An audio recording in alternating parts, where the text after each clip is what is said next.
Exam டைம்ல உங்க வீட்ல ஒரே ஸ்ட்ரெஸ்ஸா இருக்கா? பசங்களுக்கு மட்டும் இல்ல, பேரண்ட்ஸ்க்கும் கூட ஸ்ட்ரெஸ் குறைய முடியும். எப்படின்ட்டு இந்த வீடியோல பார்க்கலாம். வணக்கம். நான் சரோஜா, உங்களோட பேரண்டிங் கோச். எக்ஸாம் சீசன் வந்தாலே வீட்ல ஒரே ஸ்ட்ரெஸ்ஃபுல் என்வாயர்ன்மெண்ட் ஆயிடும் இல்லையா?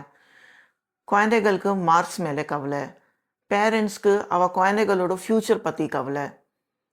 ஆனா, சரியா பிளானிங்கோட, டிசிப்ளினோட எக்ஸாம்க்கு ப்ரிப்பேர் பண்ணினா இந்த ஸ்ட்ரெஸ்ஸை கம்ப்ளீட்டாக அவாய்ட் பண்ணலாம். அது எப்படின்ட்டு டீட்டெயில்டாக இந்த வீடியோவில் பார்க்கலாம். இந்த வீடியோவில் பேரண்ட்ஸ்க்கும் மட்டும் இல்லை, ஸ்டூடெண்ட்ஸ்க்கு கூட டிப்ஸ் கொடுத்துருக்கேன். ப்ளீஸ் கவனமாக பாருங்கள். கண்டினியூ பண்ணுறதுக்கு முன்னாடி நீங்கள் இந்த வீடியோ எந்த ஊர்லேருந்து பார்க்குறீங்க ப்ளீஸ் கமெண்ட்லேயே எழுதி சொல்லுங்கள். எனக்கு அதை தெரிஞ்சுக்கிறதுக்கு ரொம்ப பிடிக்கும். முதல்ல ஸ்டூடெண்ட்ஸ்க்கு வேண்டி டிப்ஸ் பார்த்துடலாம். ஃபர்ஸ்ட், ப்ராப்பராக பிளான் பண்ணுங்கள். ஒரு ரியலிஸ்டிக்கான டைம் டேபிள் செட் பண்ணுங்கள். இப்போது ஜான்வரி லாஸ்ட் வீக் வந்தாச்சு. உங்களுக்கு ஐ திங்க் மார்ச் வரைக்கும் டைம் இருக்கும். இப்போ வரைக்கும் நீங்கள் எந்த சிலபஸ் ஃபினிஷ் பண்ணியாச்சு அதோட லிஸ்ட் எழுதி வச்சுடுங்க. என்ன பாக்கி இருக்குது அதோட ஒரு லிஸ்ட் எழுதி வச்சுக்கோங்க. தென் அதில் எந்த போர்ஷன் உங்களுக்கு டிஃபிகல்ட்டாக இருக்குது அந்த போர்ஷனுக்கு முன்னாடி ஒரு ரெட் மார்க் பண்ணிவிடுங்க. Like red circle. எந்த போர்ஷன் உங்களுக்கு ரொம்ப ஈஸியாக இருக்கோ அதுக்கு முன்னாடி க்ரீனாக போட்டுடுங்க. And last but not the least, எந்த போர்ஷனில் நீங்கள் ஒரு வாட்டி படிச்சிருக்கீங்க, புரிஞ்சிருக்கு, ஆனால் ஃபுல்லாக மனப்பாடம் ஆகலை, அப்படி ஏதாவது போர்ஷன் இருந்தால் அதை எல்லோ மார்க் பண்ணிவிடுங்க. இப்போது எந்த டைத்தில் நீங்கள் ஃப்ரெஷ்ஷாக இருக்கீங்களோ, மேபி சம் ஸ்டூடெண்ட்ஸ்க்கு அது ஏர்லி மார்னிங் இருக்கும், சில ஸ்டூடெண்ட்ஸ்க்கு நைட் டைம் இருக்கும்.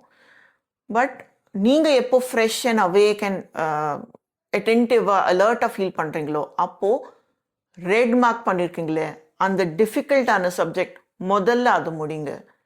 அதனால உங்களோட கான்ஃபிடென்ஸ் எங்கேயாவது குறைஞ்சிடும், டென்ஷன் ஆகிடும்ன்ட்டு நினச்சிக்காதீங்க. நீங்கள் 100% அட்டென்ஷன் கொடுத்து அந்த டிஃபிகல்ட் சப்ஜெக்ட், டிஃபிகல்ட் போர்ஷனை ஃபோக்கஸ் பண்ணினீங்கன்னா அது ஈஸியாக உங்களுக்கு புரிஞ்சிடும். நீங்கள் ஈஸியாக ரிவைஸ் பண்ணிப்பீங்க. ரெட் போர்ஷன் முடிஞ்சாச்சா, அதுக்கப்புறமா எல்லோ அண்ட் அதுக்கப்புறமா தான் க்ரீன். இதனால உங்களுக்கு க்ரீன் போர்ஷன் என்ன ஆல்ரெடி தெரியும், மைண்டில் இருக்குது அப்படின்னு நீங்கள் சீக்கிரமாக மறக்க மாட்டீங்க. ஆல்ரெடி உங்களோட மைண்ட் அதை ரீட்டைன் பண்ணியாச்சு. இந்த எக்ஸ்ட்ரா இன்ஃபர்மேஷன் உங்களுக்கு கிடைச்சாச்சுன்னா எக்ஸாமில் அதிகமாக மார்க் வாங்க முடியும்ட்டு ஒரு கான்ஃபிடென்ஸ் உங்களுக்கு வந்துடும். Second point, active recall technique. நான் முன்னாடி தித்வா சைக்ளோன் வந்தது இல்லையா, அப்போவும் ஒரு ஷார்ட் போட்டேன், நீங்கள் பார்த்துருப்பீங்க. அதில் நான் சொன்னேன் அந்த சடனாக கிடைச்சிட்ட ஹாலிடேஸை எப்படி நீங்கள் யூட்டிலைஸ் பண்ணலான்ட்டு. அதுலேயும் இந்த டெக்னிக் சொன்னேன். ஸோ நீங்கள் படித்ததுக்கு அப்புறமா ஒரு 15 மினிட்ஸ் படிச்சிங்களா, பாஸ் பண்ணிவிட்டு 10 மினிட்ஸ் என்ன படிச்சிருக்கீங்கன்ட்டு ரீகால் பண்ணுங்க. அது மேபி நீங்கள் ஏதி தான் உங்களுக்கு புரியும்னா அந்த பாயிண்ட்ஸை என்னெல்லாம் ஞாபகம் வருது கிடுகிடுன்னு ஏதிடுங்க. என்ன ஞாபகம் வரலையோ அதுக்கு கேப் விட்டுடுங்க. அண்ட் அதுக்கப்புறமா செக் பண்ணுங்க, என்ன நீங்கள் உங்களுக்கு ஞாபகம் வரல அது ஒரு வேறு பெனில், இப்போ ப்ளூ பெனில் எழுதுறீங்க, ரெட் பென்லேருந்து என்ன மறந்துட்டீங்க அது ஃபில்அப் பண்ணிவிடுங்க. ஸோ அந்த ஷீட்டை பார்த்தா அடுத்த வாட்டி உங்களுக்கு மறந்தது பாயிண்ட்ஸும் ரீகால் ஆகும், அது ஹைலைட் பண்ணி வரும். ஸோ இது மெமரிக்கு ரிட்டென்ஷன் பவர் க்ரியேட் பண்ணுறதுக்கு ரொம்ப ஹெல்ப்ஃபுல்லாக இருக்கும். இப்போது சில பேருக்கு ஏதி படிக்க அது பிடிக்காது. மேபி உங்கள் பேரண்ட்ஸை இன்வால்வ் பண்ணி, இல்லை உங்கள்கிட்ட ஒரு டாய் இருக்கா, உங்கள் ரூமில் உங்களோட ஃபேவரட் செலிப்ரிட்டி ஒரு போஸ்டர் இருக்கா, நீங்கள் உங்கள் முன்னாடியே உட்காந்துட்டு இருக்காங்க, அவங்களுக்கு நீங்கள் சொல்லித்தரீங்கன்ட்டு அப்படி நீங்கள் அதை ரிப்பீட் பண்ணுங்க. எக்ஸாம் அன்ஃபார்ச்சுனேட்லி ஏதி தான் பார்க்கணும். ஸோ அட்லீஸ்ட் நீங்கள் மார்க் பேப்பர்ஸ் டைம் வச்சு சால்வ் பண்ணுறதுக்கு நீங்கள் கண்டிப்பாக ப்ராக்டிஸ் பண்ணணும். பட் ரீகால் பண்ணுறதுக்கு ரிட்டென்ஷனுக்கு வேண்டி நீங்கள் இந்த டெக்னிக்கும் யூஸ் பண்ணலாம். ஸோ அது இல்லைன்னா சில குழந்தைகளுக்கு எனர்ஜெட்டிக்காக இருப்பாங்க, ஸோ உட்காந்து படிக்க முடியாது, நடந்து படிக்கிறாங்க, அதுவும் நல்லது தான். இது எல்லா டெக்னிக் உங்களுக்கு ரிட்டென்ஷன் இன்க்ரீஸ் பண்ணுறதுக்கு எந்த டெக்னிக் நீங்கள் யூஸ் பண்ணலாமோ அது பண்ணுங்க. தென் பொமோடோரோ மெத்தட்.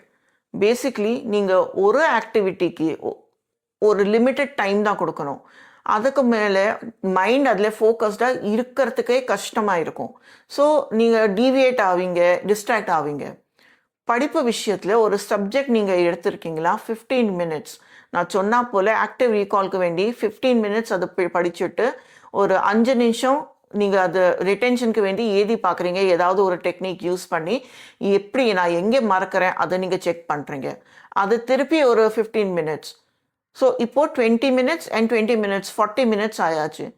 இது எல்லாம் சேர்த்து ஒரு 10 மினிட்ஸ் எக்ஸ்ட்ரா முன்னாடி பின்னாடின்ட்டு வச்சுக்கோங்க. That's it. அந்த ஒரு சப்ஜெக்ட்க்கு அந்த 50 மினிட்ஸ் தான். அதுக்கப்புறமா ஒரு பிரேக் எடுங்க, வாக்கிங்க்கு போங்க, பாடியை ஸ்ட்ரெச் பண்ணுங்க, drink water, keep yourself hydrated completely. That is very important. Fresh ஏரில் போய் ப்ரீத் பண்ணிட்டு வாங்க. அண்ட் தென் நெக்ஸ்ட் சப்ஜெக்டை ஸ்டார்ட் பண்ணுங்க. இந்த எக்ஸாம் டைமில் அம்மா திருப்பி திருப்பி வந்து இது வேணுமா, இது சாப்பிடு, இது பண்ண, இப்படி இரு, அதெல்லாம் இரிட்டேஷனாக எடுத்துக்காதீங்க. ஹெல்த்தியாக சாப்பிட்றது உங்களுக்கு ரொம்ப முக்கியம். அண்ட் ஓவர் சாப்பிடாதீங்க. ஜங்க் ஃபுட் கன்சியூம் பண்ணுறதை விட்டுடுங்க. Homemade food, fresh fruits, vegetable salad இதெல்லாம் டயட்டில் இன்க்ளூட் பண்ணிடுங்க. உங்களோட டைஜஷன் சரியாக இருந்தால் மைண்ட் இன்னும் அதிகமாக ஒர்க் ஆகும். ஸோ அது மேலே ஃபோக்கஸ் பண்ணுங்க. இந்த வீடியோ உங்களுக்கு யூஸ்ஃபுல்லாக இருந்தால் லைக் பண்ணி உங்கள் ஃப்ரெண்ட்ஸ்க்கு ஷேர் பண்ணுங்க. இது வரைக்கும் பசங்க என்ன பண்ணணும்ன்ட்டு அந்த டிப்ஸ் நம்ம பார்த்தோம். இப்போதான் பேரண்ட்ஸ் என்ன பண்ணணும்ட்டு ஷேர் பண்ண போகிறேன். இது ரொம்ப முக்கியமான விஷயம். ப்ளீஸ் கவனமாக பாருங்கள். முதல் பாயிண்ட், படிப்புக்கான ஒரு என்வாயர்மெண்ட் க்ரியேட் பண்ணுங்க. ஒரு கன்டியூசிவ் என்வாயர்மெண்ட்னா என்னது? உங்கள் குழந்தைக்கு வேண்டி டிஸ்ட்ராக்ட் ஆகாமல் ஃபோக்கஸ் பண்ணி படிக்கிறதுக்கு ஒரு ஃபிக்ஸ்டு இடம் வச்சுக்கோங்க. அங்கே தான் அவன் படிக்கணும், டெய்லி அங்கே தான் உட்காந்து படிக்கணும். ஸோ அதனாலே மசில் மெமரி க்ரியேட் ஆகும். ஸோ அண்ட் எக்ஸாம் எழுதுறதுல நீங்கள் எப்படி உட்காந்துட்டு எழுதுவீங்க, அது போல தான் உட்காந்துட்டு எக்ஸாம் பேப்பரை ப்ராக்டிஸ் பண்ணணும். ஸோ இது எல்லா மெத்தட்ஸ் உங்கள் குழந்தைக்கு மசில் மெமரி ஜென்ரேட் பண்ணுறதுக்கு ஹெல்ப் பண்ணும். வர 2-3 மாதம் உங்களோட குழந்தையோட வாழ்க்கையே மாற்றிடும். ஸோ இந்த 2-3 மாதம் நீங்களும் கொஞ்சம் கண்ட்ரோல்டாக இருங்க. உங்கள் பேரண்ட்ஸ், சீனியர் சிட்டிசன் யாராவது வீட்டில் இருக்காங்கன்னா அவளுக்கிட்டையும் சொல்லி வைங்க, இப்போதைக்கு குழந்தைய டிஸ்டர்ப் பண்ணாதுங்க. டிவி வால்யூம் கம்மியாக வைக்கலாம். ஜோரா மியூசிக், சுவாமி பஜனை கூட ஜோரா போட வேண்டாம். அவள் ஸ்கெட்யூல் டிஸ்டர்ப் ஆகுதுன்னா இப்போதைக்கு அவளை ஃபோக்கஸ் பண்ணுறதுக்கு விட்டுடுங்கன்ட்டு. டைம் மேனேஜ்மெண்ட் ஒரு விஷயம், மைக்ரோ மேனேஜ்மெண்ட் வேறு விஷயம். உங்கள் குழந்தைக்கு உங்களோட ஹெல்ப் எதுக்கு தேவைன்னா டைம் மேனேஜ்மெண்ட்டுக்கு. அவங்க டயத்துக்கு காத்தால ஏந்துக்கிறாங்களா, அதுக்கு முன்னாடி ராத்திரி டயத்துக்கு தூங்குறாங்களா, அதை கவனிக்குங்க. ஆனால் சின்ன சின்ன விஷயம் போயிட்டு ரூம் எப்படி இருக்குது, அது போல் ஏன் இருக்க, இந்த ஃப்ரெண்டுக்கிட்ட போய் ஏன் பேசுகிற, எவ்வளோ நேரம் மொபைல் பார்த்த, அதெல்லாம் சின்ன சின்ன விஷயத்தில் போய் நோண்டாதீங்க. அவளை கொஞ்சம் ஃப்ரீயாக விடுங்க. நம்பிக்கை வச்சுக்கோங்க அவங்க படிப்பாங்கன்ட்டு. சில ஸ்டூடெண்ட்ஸ்க்கு அம்மா அப்பா சொல்லி கொடுத்தாதான் அவள் படிப்பாங்க, அது போலேயும் இருக்கும். ஸோ அதில் நீங்கள் கண்டிப்பாக அவளுக்கு சப்போர்ட்டாக இருங்க, இல்லைன்ட்டு சொல்லலை. பட் அவளுக்கும் கொஞ்சம் ஃப்ரீ டைம், ப்ரீதிங் பீரியட் கொடுங்க. ஒரு இது டைமில் நீ உன்னோட ஃபேவரட் ஆக்டிவிட்டி பண்ணிக்கோ. அப்படி விட்டால் அவளுக்கும் கொஞ்சம் ஸ்ட்ரெஸ் ஃப்ரீயாக இருக்கும். படிக்கிறதுக்கு மூளை தான் தேவை, அதுக்கு பாடியும் ஆரோக்கியமாக இருக்கணும். ஸோ கண்டிப்பாக நீங்கள் கவனிக்கங்க. அவளுக்கு ஏதாவது வீட்டில் கொசு அதிகமாக இருக்கக்கூடாது, கிளென்லினஸ் இருக்கணும், சரௌண்டிங் க்ளீனாக இருக்கணும், டஸ்ட் எதுவுமே இருக்கக்கூடாது. நீங்கள் இருக்கிறது இடத்துல குளிர் காலம்னா அவங்க சரியாக கவர்டாக இருக்காங்களா, அதை கொஞ்சம் கவனிக்கங்க. பசங்க இல்லை வேண்டாம் நான் சரியாக இருக்கேன் அப்படி சொல்லுவாங்க, கொஞ்சம் பாசமாக புரியுறா போல பேசிட்டு பண்ண வைங்க. அதில் இரிட்டேட் ஆகாமல், கோவம் படாமல், கத்தாமல் பேசுங்க. So that they don't shut you of.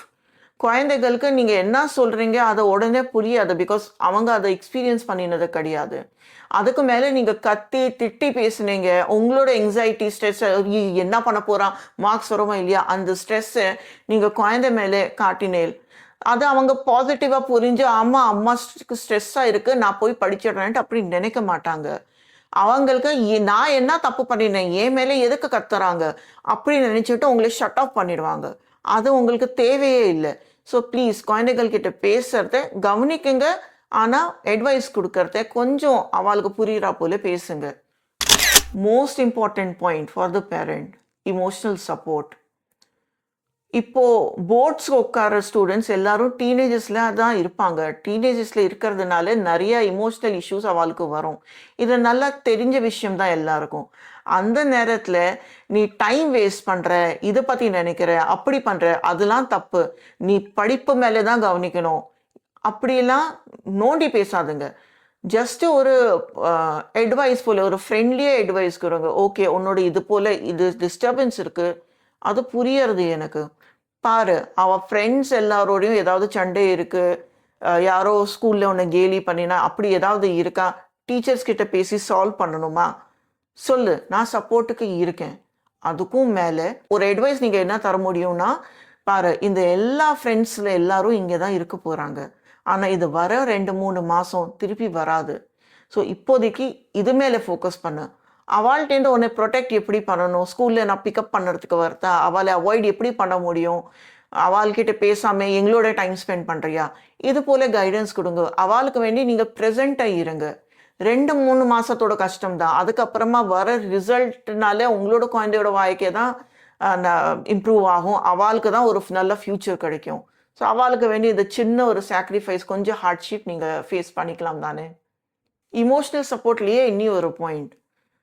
நிறைய வாட்டி அன்இன்டென்ஷனலாவே சரி, ஆனா பேரண்ட்ஸ் குழந்தைகிட்ட படிப்பு தவிர வேற எந்த விஷயத்துலயும் பேசாம இருந்துடுறாங்க.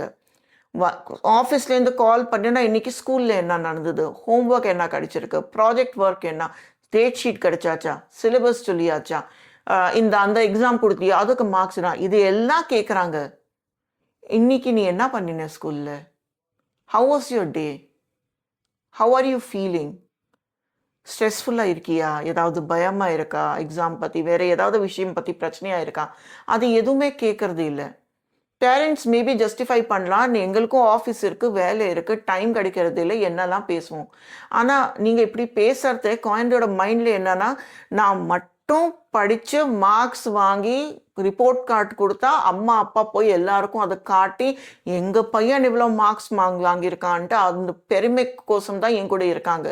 நான் படிக்கல, எனக்கு சரியாக மார்க்ஸ் வரலன்னா எனக்கு வேல்யூவே இல்லை, வர்த்தே இல்லை, அந்த ஒரு ஃபீலிங் குழந்தையோட மனசில் வந்துடுறது. அது வராமல் இருக்கிறதுக்கு ப்ளீஸ் உங்கள் குழந்தைகிட்ட மட்டும் படிப்பு இல்லை, பாக்கி விஷயம் பற்றியும் பேசுங்க. அவள்கிட்ட நின்றுண்டு ஏதாவது ஜோக் நீங்கள் கிராக் பண்ணுங்க, ஏதாவது ஃபார்வர்ட் கிடைச்சா அது ஷேர் பண்ணுங்க, ஏதாவது வேற ஏதாவது விஷயத்தை பற்றி பேசுங்க. அவளுக்கு ஏதாவது இமோஷனல் இஷ்யூ ஏதாவது இருந்தால் நான் சொன்னா போல அது இல்லாமல் பேசுங்க. So they are important to you, அந்த ஃபீலிங் அவளுக்கு வரும். ஸோ நீங்க எதிர்பார்க்குறீங்க இல்லையா, நான் இவ்வளோ பண்றேன், எனக்காக படிச்சிருக்கலாமே, எனக்காக இது கூட பண்ண மாட்டியா அப்படின்ட்டு நீங்க பேசுறீங்கல்ல, அந்த ஃபீலிங் வரத்துக்கு உங்க குழந்தை மனசுல எங்க அம்மா அப்பா மட்டும் என் மார்க்ஸ்க்கு கோசம் என்னை வளர்க்கல, என்னை பெத்தல, உண்மையா அவளுக்கு நான் வேணும், அதனாலே தான் என்னை பெற்றிருக்காங்க, என்னை வளர்த்துட்டு இருக்காங்கன்ட்டு அந்த ஃபீலிங் அவளுக்கு வரணும். அந்த கனெக்ஷன் இருந்தாதான் உங்களுக்கு வேண்டி அவங்க படிப்பாங்க. அண்ட் இது சொல்ல தேவையில்லைன்ட்டு நினைக்கிறேன், பட் நிறைய இடத்துல இதுதான் நடக்கிறது, அதனால சொல்லிடுறேன். Please stop comparison. பக்கத்து வீட்டு பொண்ணு இவ்வளோ மார்க்ஸ் வாங்கியிருக்காளே, ஆஃபீஸ் கொலீகோட பையன் இவ்வளோ மார்க்ஸ் வாங்கியிருக்கானே, நீ என்ன பண்ணுற? அவ சொன்னா அவ பொண்ணு 12 மணிக்கூர் படிப்பாங்களா டெய்லி, நீ 8 மணிக்கூர் கூட படிக்கிறது இல்லையே, உனக்கு என்னடா மார்க்ஸ் வரக்க போகிறது, நீ என்னடி பண்ண போகிற? அப்படிலாம் கம்பேர் பண்ணி பேசாதீங்க. உங்கள் குழந்தை அவளோட இண்டிவிஜுவலாக பர்சனாலிட்டியை வச்சுட்டு பிறந்திருக்காங்க. அவளோட படிக்கிறது ஸ்டைல் வேறையாக இருக்கும், லேர்னிங் ஸ்டைல் வேறையாக இருக்கும், அண்ட் அவளோட ஆப்டிடியூடும் வேற போல இருக்கும். யாரோடையும் அதை கம்பேரிசன் பண்ணி நீ கம்மி அவள் தான் ஜாஸ்தின்ட்டு குத்தி காமிக்காதீங்க.